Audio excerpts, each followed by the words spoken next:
Hello, everyone, and welcome to today's episode. I'm your host, of course, the one that you always know, Irene Wamboy, and I'm here today with my friend, and we are here to discuss some issues about life. Yeah, welcome, Maggie. How are you? Thank you. Doing good. Mm-hmm. Yeah, I guess. You guess. Okay. Yeah. Okay, tell us about yourself, kidogo kidogo hivi tukujue, for those who don't know you. My name is Magret Wanyoro. Mm-hmm. I'm a lot of things. Sometimes I don't even know where to start while introducing myself. Okay. But let me just say that I'm a very passionate person about life and the young people in general, maybe because I'm a young person. Okay. And I tend to try to understand my fellow young people as much as possible. And a lover of life. Okay, That's lover Maggie. of life. Yes. That's fantastic. Yeah. Okay, so tell us maybe where you grew up from until now that we are seeing you here. Oh, okay. I grew up in a very small village in Gatundu North, Kiambu County, as a second born in a family of 8. Okay. And I think it was just a typical Kenyan, growing up. Okay. A typical Kenyan home. Whereby I did what young children do. That is, I helped my parents at home. It's interesting because it sounds like, have you ever read, a eulogy of someone who was not maybe formally employed? They were helping their parents at home to do this and this and this. Okay. I think that's how I grew up. Okay. But I also went to school, primary level, high school, through to campus. And I met you actually in campus. Campus, yeah, so yeah. I went to campus. Of course, when it gets to that point where they need a witness that I went to campus. I'm there. Yes. Of course, I will be there. Thank you. Tell me about campus life. Nakumbuka tukiwa campus, there was a time you wanted to be the president. Oh, Tell me, yeah. Oh, wow. You remember? Yes, I didn't know that you remembered that. I remembered because that one was like, for me, it was like, you are so bold. I wish I could have that confidence. I know I never told you at that time, but let me tell you right now, it was like that for me. I was like, this girl, you want to be the president of... I think it's interesting that you remember because I think myself, I kind of forgot about it, but it was, campus for me it was an interesting place. I got to have fun. But then at some point, I kind of forgot that I'm actually at school because I had to work. You know that. Oh, yeah. So there had to be a lot of balancing. And I also remember it. I remember now that particular time when I was vying for presidency. It was interesting. Not only for me, because I also surprised myself. Okay. But even for the people that were around me. Actually, the school, when people heard about it, because this was new. It was like the presidency seat was meant for men. And that is how it had been. Okay. And a lot of people told me that, why do you want to vie for presidency? I mean, this seat is meant for women. Why don't you just go for vice presidency and it will be easier for you? Like it will be a walk on there. But then I was like, no, I want that one. That one that you don't want me to go. That's the one I'm going. That one. Yes. Okay. Yes. Oh. It was an interesting period which it also affected me mentally, big time. But we are here. We are here. Yes, we survived. We survived it. Okay. Yes. Hata sijuange, by the way, what happened after all that. Niliachanga tu when you were saying you want to be the president. No, I didn't know if you ulifika kwa ballot, whether election happened, what happened, or the journey ilikuwa aje at that time. I think it was an interesting. Okay, let me put it this way. I was in campus under scholarship, and I had my patron was very strict when it came to school because I remember even for me to work while still schooling, it was a lot of negotiation. It got to a point where I told him, I think at this point, I think you'll just have to let me go my way. And now, but then he agreed. He was like, it's okay if, because I had to explain like, who is my employer?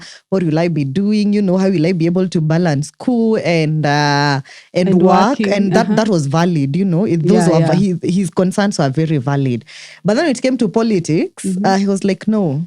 Now we'll have to put you out 100%. This one you have gone too much. Okay. And then you see, I think for him, he was like, when you start focusing on politics, we won't see, we are investing in you and we need to see results. And you getting into politics will mean that you are not ready to, to show us what we are paying for. Oh. And I had to pull back. Okay. But besides that, it was a period that affected me mentally in a very big way. Okay. Because that particular period showed me what it is to be in politics as a woman. Yeah. Because there was a lot of bullying. Okay. For the first time, there were parts of me I had no idea existed.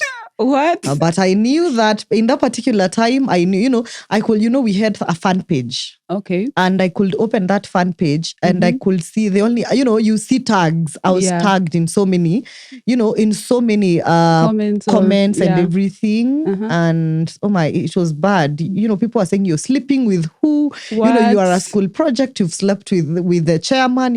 It was bad. It was crazy. And I remember there's a period, I think a whole week I didn't leave my house. I didn't leave I was just crying. What?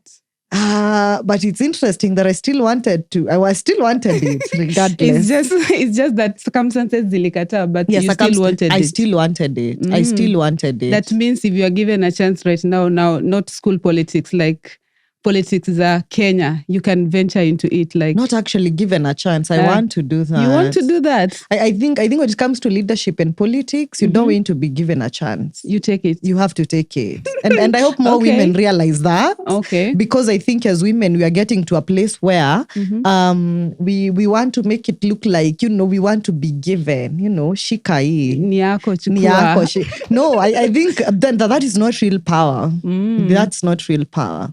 I think real power is taken. Real power is taken. Yes. But here I stand against the femininity of womenhood. Like, I want the soft life. I want to have like soft things, evil. Or sorry, yeah.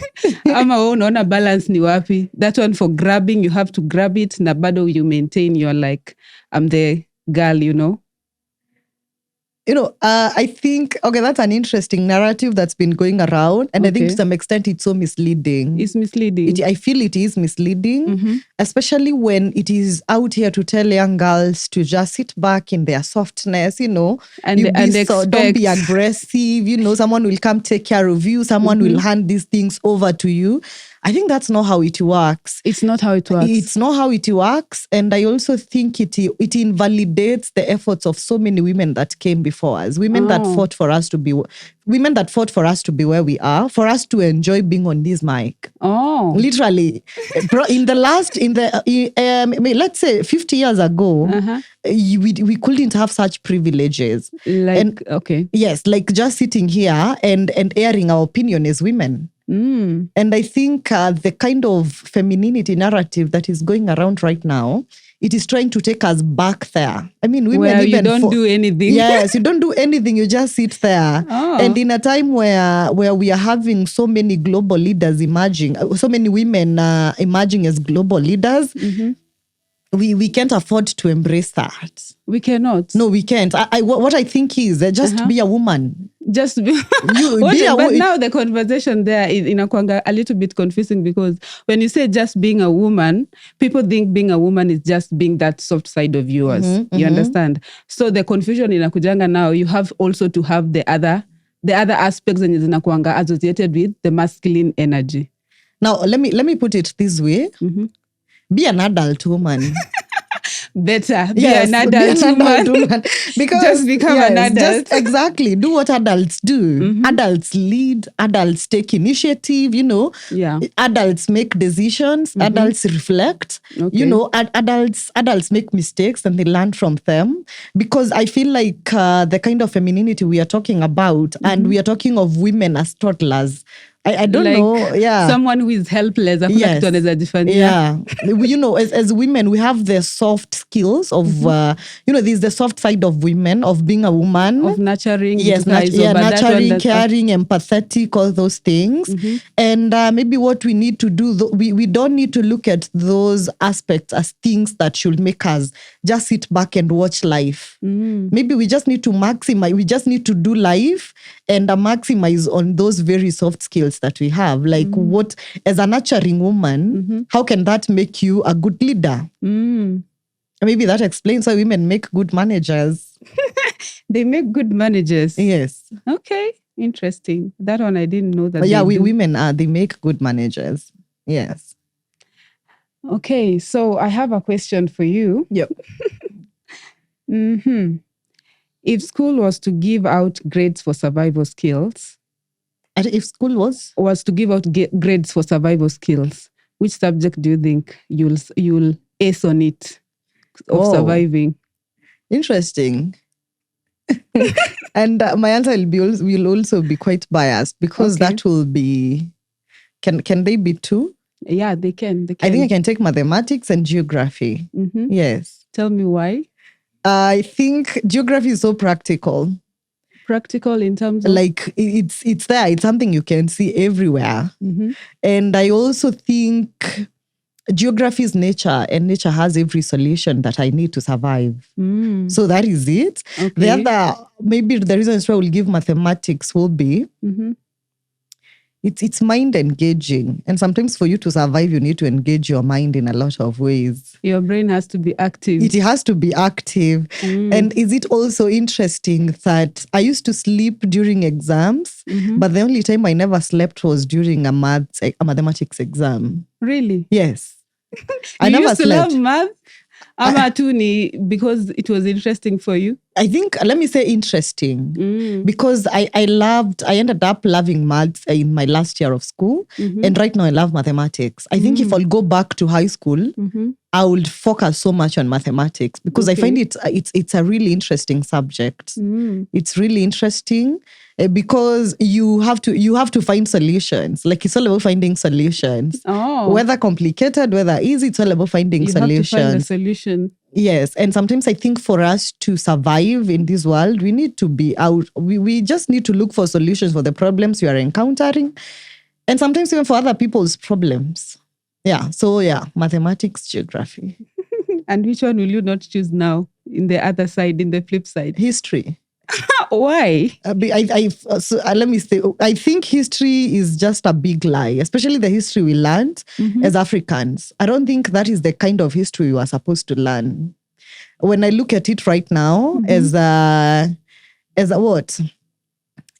woman who is interested in the past, and especially our past as Africans, I think there is so much that was omitted. That was not our history.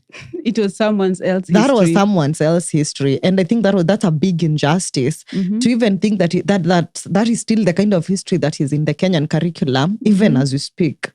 I'm currently reading a book by Magret Wanyoro, Gahi Kadeda. Actually, the Kikuyu version. I did that one in campus. I loved the book. You did? Yeah. Now, there was a show on Sunday at Kenya National Theatre. It was, they were having a show, a Kikuyu musical play. Yeah. Yes. I saw you there. Yes. Yeah. Now, one of the books that I encountered was Magret Wanyoro, the Kikuyu version of it, Gahi Kadeda.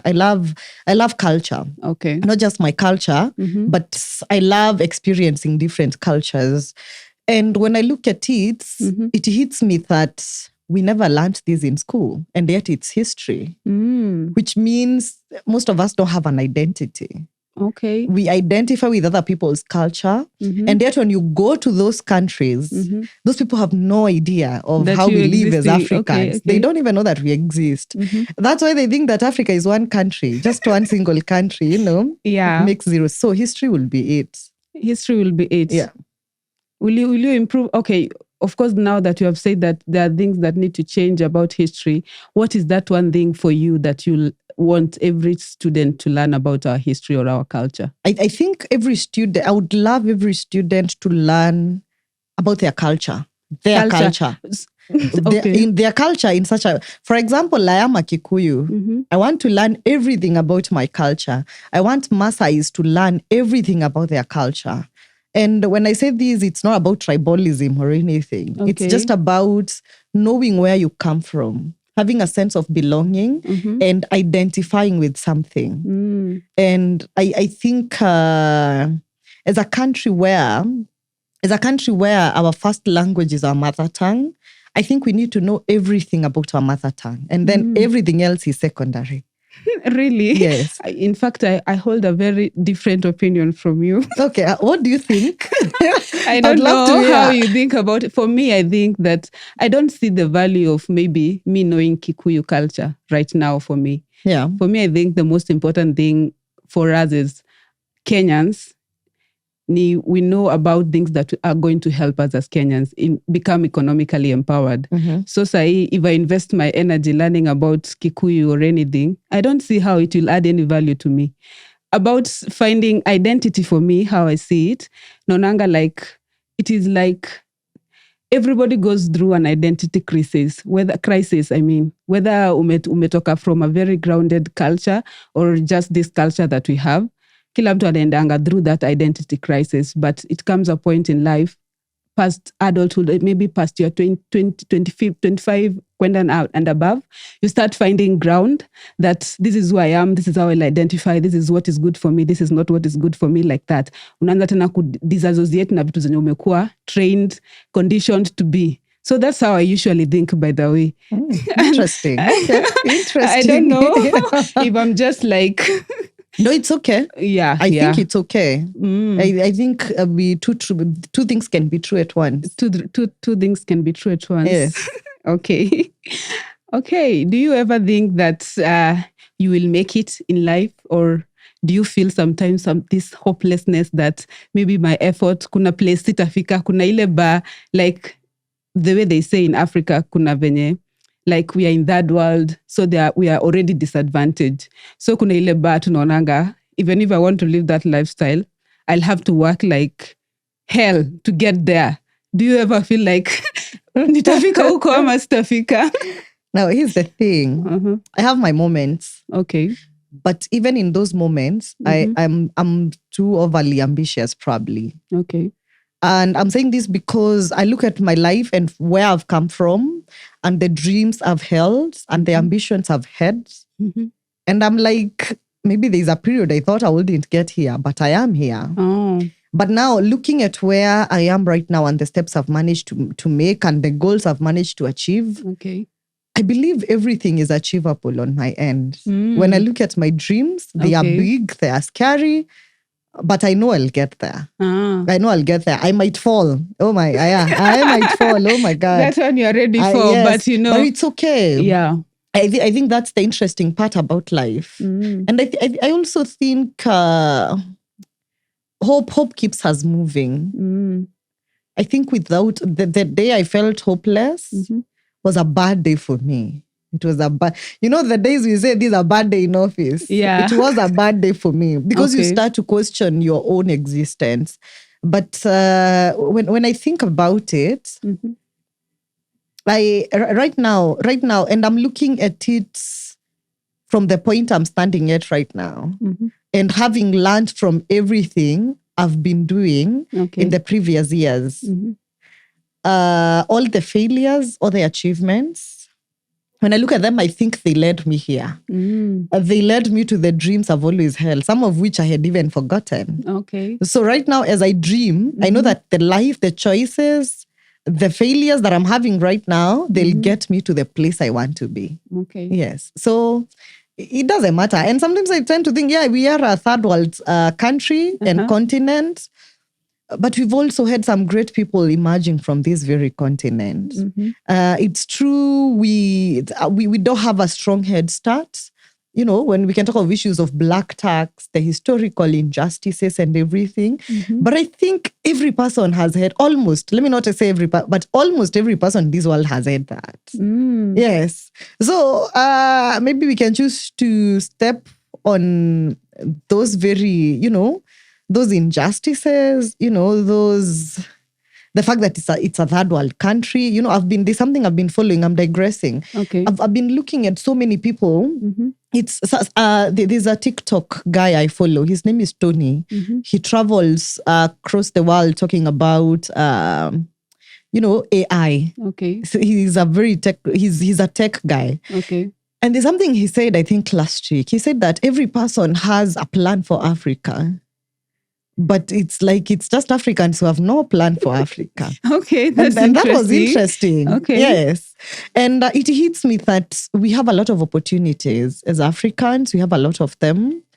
And I'm not invalidating the fact that we also have a lot of problems, but amidst those problems, there are opportunities. And I'm all about looking into those opportunities and taking them up. So if you guys don't take them, I'm taking You're them. You're taking them. You're up for it. Anyway, but I think we can all take them. You know, there's a space for everyone out here. There's a space for everyone. Yes. Because for me, I think story about third world and economics and Africa, I think for me, was something that I am taking it very personally, because I feel like right now as Africans, we should be in a place where we are economically empowered, and we are talking just about economic empowerment. And I think that is not the conversation that is happening. We are still playing the games, and we are still saying that it is the white man, it is I don't know which tribe and which tribe, you know? And that's why I think that's why the reason why I'm also like so much, I'm not against culture, but I feel like we should move past the culture thing, because I don't see how it is helping us. I don't know. Maybe I'm just I'm just ignorant in some aspect, but I feel that is how for me I see it. I think that's an interesting perspective, because I think if each and almost every person has a culture in this world, the Americans have the American culture, which they embrace and they ensure that we also embrace as Africans. I've never known what is the American culture. Actually, just see. Most of the things we do are very American. That is the I don't know, like what? Like, for instance, for example, let's even look at the issues of Christianity. I'm a Christian, by the way. That's a part of the American culture to start with. The language they use, is their culture. You know, the thing is... but you see, if you say the language that you use, that is their culture, but you've already embraced it. If now we start speaking our mother tongue, we will be so divided. How will we communicate with one another? Now, here's the thing. I'm not saying that we should do away with, for example, the English language. No, I'm just saying that we also need to embrace our language. What is wrong with, for example, we have multilingual people. We have people that can speak English, German, they can speak, French, all those languages. I just want to include that myself now, this personal. I just want to include that in my list of languages that, and actually that's me. I don't know how well you know me, but if we meet out here and I learn that you are a Kikuyu, my English evaporates. You're just my Swahili evaporates. You're in Kikuyu I land. am in Kikuyu mode. Hey, I know. And I like that. I love that because it kind of anchors me. Every time I come back, and let me put it this way, I love how Maasais embrace their culture. Okay. Do you see Maasais with rungus out here? Yeah, I do. Mtu atembea tu CBD akona rungu. Yes. And also, let me also look at another kind of people. Maybe the Chinese people. Yeah. Have you ever noted that Chinese, sometimes they just won't learn English? Yeah. It's up to you to either learn Chinese or get someone to translate it for you. Yeah. Now, this is what I'm saying. I'm not saying that I should do away with English, because that's a language that I've actually paid to learn that, Yeah. My parents have paid a lot of money for you to know that English. Yes. Yeah. Basically, what I'm saying is I just want to be so much anchored into my culture to understand where I come from as a Kikuyu woman, and what it means to be a Kikuyu woman in my culture and in this country as well. Okay. And because I look at it, because one thing we can't do away with is the fact that we have many tribes. And that's what makes us as Kenyans. We have 42 tribes in this country. And for me to appreciate where you come from, for me to appreciate your tribe, your culture, and everything, I need to be able to appreciate mine first. Because when I understand mine, I'm able to understand the differences that we all have and actually appreciate that difference and acknowledge that it's actually there. And sometimes I tend to think that it's from that acknowledgement that we're able to even have some sort of national unity, because we'll get to learn how each and every culture builds, is like every culture is a unit of this country. That is what makes us Kenyans. Yeah, that's what I tend to think. Okay. I don't know, it may make sense. It make a lot of sense, by the way. Okay. Okay, so tulikuwa tumedigress tukaenda kwa culture, but now let's come back to economics kidogo.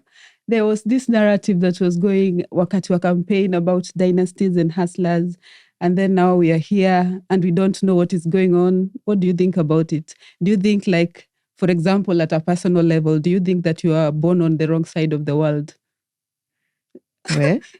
Kuongea tu kweli, if there was an option, I wouldn't have been born here.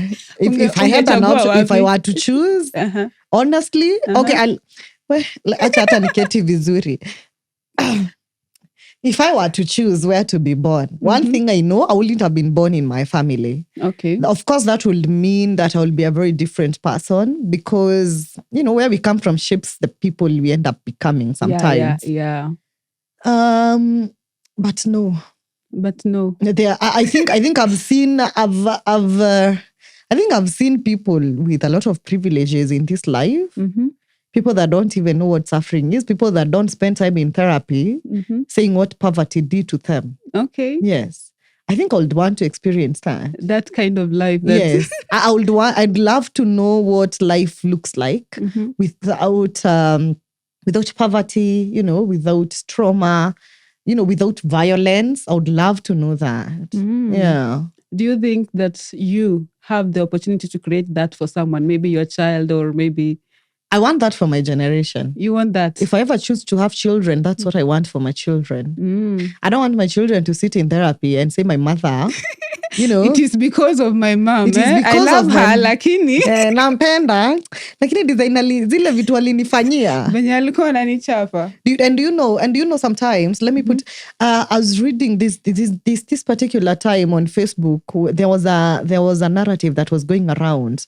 And this is true if you think about it. Okay. When you talk of slut shaming, the first person to slut shame a young girl is their mother. Yeah. It is their mother. It is. Your mother will probably be the first person to call you a malaya. Unfortunately. When you're just 12 years, maybe 12, 13 years. I know, yeah. Man, I don't want my child to sit in therapy and talk about that. No, I want to be, I know we all struggle with something, but I want to get to a place where I don't have to project my suffering to your children. To my children. Yes. I know I can't protect them from everything that happens in this world, but maybe, just maybe I can protect them from myself. Yes. Okay, interesting. Remember when we were growing up, and then we used to see like Wazungu children, the way they are raised, and you're like, oh my God, why was I born here? What is going on? It's interesting because actually I was thinking about this today. Okay. I realized that, so my phone, I was looking at my phone. Someone called me. My phone can take time before it even rings. Okay. Yeah, it can take time before it. And actually the person that I was trying to call back has called me 2 times now as we speak, but I'll call them back. Okay. And it hit me that there are a lot of things I can't tell my mother. She is my mother, but she's not my friend. Oh. Yes. And then you look at those children, kuna watoto wengine, mlijichagulia wazazi. Ama what happened? What happened? Ni kama audition, you never gave us the memo. And it's unfortunately because sometimes sometimes our parents were so tough and so rough that even now we are grown up and we know that they can't beat us up, but we're still so scared of them. Yeah. Yes. Okay. It's unfortunate. I don't think I think we should get to a point where as I believe sometimes as a child, you need to be a parent. As a parent, there's that point where you don't need to be a child's friend. You need to parent them. That is what they need at that particular time. But then, as you grow up, especially as daughters, it gets to a point where you and your mother have become friends. You can talk about anything on this. You can gossip anyone. I know, yeah. You can talk about anything. You can actually gossip your father.